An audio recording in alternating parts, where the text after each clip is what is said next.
Hello বন্ধুরা, রাধে রাধে। তোমরা কেমন আছো? আমরা খুব ভালো আছি। আজকে 9 তারিখ, আজকে আর সোমবার। তো দেখতে পাচ্ছ সন্ধেবেলায় গোপুসোনাদের খেতে দিয়ে দিয়েছিলাম। এখন না প্রচুর পিঁপড়ে হয়েছে, দেখতে পাচ্ছ খাবার দিলে পিঁপড়ে ঘুরে বেড়াচ্ছে, এমনিতেও পিঁপড়ে ঘুরে বেড়াচ্ছে। তো কি করব বলো, দেখো এখন ঘরটা কি অগোছালো। এখন বাজে 6টা 10। তো 6টা 10। তো এবার আমি কি করব, দেখো দেখি কি করা যায়, কারণ আজকে খুব হাতে ব্যথা, কালকে রাতে হাতে বলতে কামড়েছিল, খুব হাতে ব্যথাটা ছিল, হাতে ফুলেছিল। তো আমি কি করবো, ওই জন্য পড়তে যেতে পারিনি। ওই জন্য ভালো টুকটাক কটা কাজ আছে, সেগুলো করে নেওয়া যাক। দেখতে পাচ্ছ কত ধুলো পড়েছে, প্রতিদিন পুষলেও খুব ধুলো হচ্ছে আজকাল।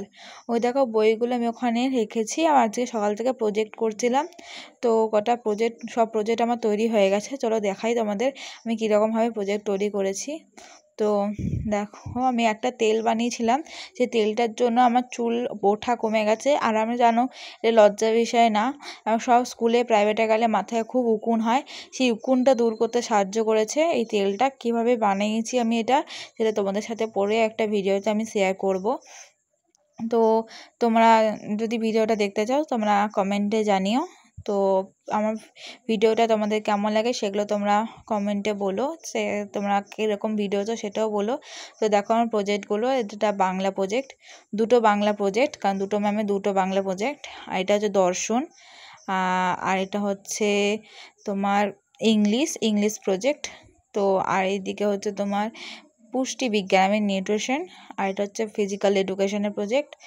আর এটা হচ্ছে আমার পলিটিক্যাল সায়েন্সের প্রজেক্ট। তো এবার এগুলো গুছিয়ে দেবো। আর দেখো গোপুসোনার খাটটা কেমন নোংরা হয়ে আছে, এগুলো পরিষ্কার করব জায়গাটা। তো তোমরা ভিডিওটা সম্পূর্ণ দেখতে থাকো।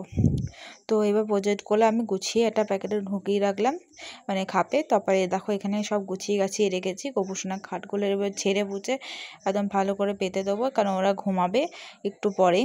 তো এখন বাজছে ধরো 6টা 15। তো আমি ওই ধরো 7টা নাগাদ ঘুম পাড়াবো। তো বিছানাগুলো এখন ঠিকঠাক করে দেওয়া যাক। তো এটা যে বড় গোপুসোনার কোলবালিশ, চাদরটা ঠিক করে কোলবালিশটা দিয়ে দিলাম, মাথার বালিশটাও দিয়ে দিচ্ছি। এইদিকে আমি ছোটো গোপুসোনার মাথার বালিশ কোলবালিশগুলো দিয়ে দেবো। ছোট্ট গোপুসোনার ছোট্ট কোলবালিশ কি ভালো লাগে না দেখতে, তোমরা বলো? তো ওদেরকে নিত্য সেবা দিতে, ওদেরকে আদর করতে খুবই ভালো লাগে। তো এইদিকে হচ্ছে রাধা মায়ের মাথার বালিশ কোলবালিশ, যেটা নতুন ঠাম্মি আজকে না কালকে তৈরি করে দিয়েছিল।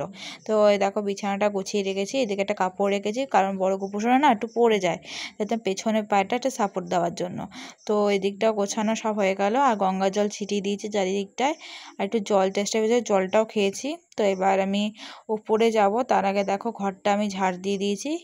ঘরটা একটু মানে কিচকিচ করছিল, ঘরটা ঝাড় দিয়ে এদিকে জামা কাপড়গুলো পড়েছিল ওগুলো গুছিয়ে রাখলাম। তো এইদিকে দেখো সকালবেলাটা জিন্সের প্যান্ট পরেছে, যেটা গোছানো হয়নি। আর এদিকে আমি টিচার্স ডে পরবো বলে একটা শাড়ি রেখেছিলাম, যে টিচার্স ডে যাওয়া হয়নি, শরীরটা খারাপ হয়ে গেছিলো বলে, আর এটা গুছিয়ে রাখা হয়নি। এটা ঠাম্মির শাড়ি, বা এটা ওপরে গিয়ে রেখে দেবো। চলো যাওয়া যাক। দেখো এখানে ঠাম্মি ভাইকে পড়াচ্ছে। তো ঠাম্মি আগে চুলে আমার রোজমেরি ওয়াটারটা লাগাচ্ছে, কারণ আমিও লাগাই আর ঠাম্মিও লাগায়। কারণ আমি শ্যাম্পু করবো বলে আজকে তেলটা লাগিয়েছি বলে আজকে আর রোজমেরি ওয়াটারটা লাগাবো না। এইদিকে দেখো ভাই হাতটা কেটে গেছে, ভাই কাউকে বলেনি। তো ঠাম্মি এখন ফার্স্ট এড বক্স নিয়ে বসেছে, ওর হাতে লাগাবে বলে। তো এখন ইংলিশ পড়ছে ভাই, আর এদিকে হাতে ওষুধ লাগিয়ে নিয়েছে। এদিকে মিঠানি শুয়ে দেখো দুধটা আজকে না ছানা কেটে গেছে, কি করে কে জানে। দুধটা বসেছিল পুরো ছানা কেটে গেছে, লেবু ছিল না, ভিনেগার দিয়ে যেটুকু কাটতে পেরেছে কেটেছে, ব্যাস। এমনি কাটছে না বলে রেখে দিয়েছে। খুব খিদে পেয়েছিল বলে একটু ছাতুর শরবত করে নিয়েছি।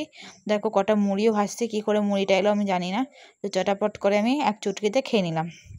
তো এবার কাপটা আমি ভিজিয়ে দেবো, অনেকটা বেশি চিনি আর ছাতু হয়ে গেছিলো।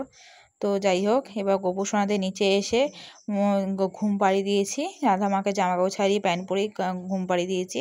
এদিকে দেখো এটা পরিষ্কার করে নিয়েছি। আর এদিকে 6:45 বাজে। ভিডিওটা ভালো লাগলে লাইক কমেন্ট শেয়ার করতে ভুলো না।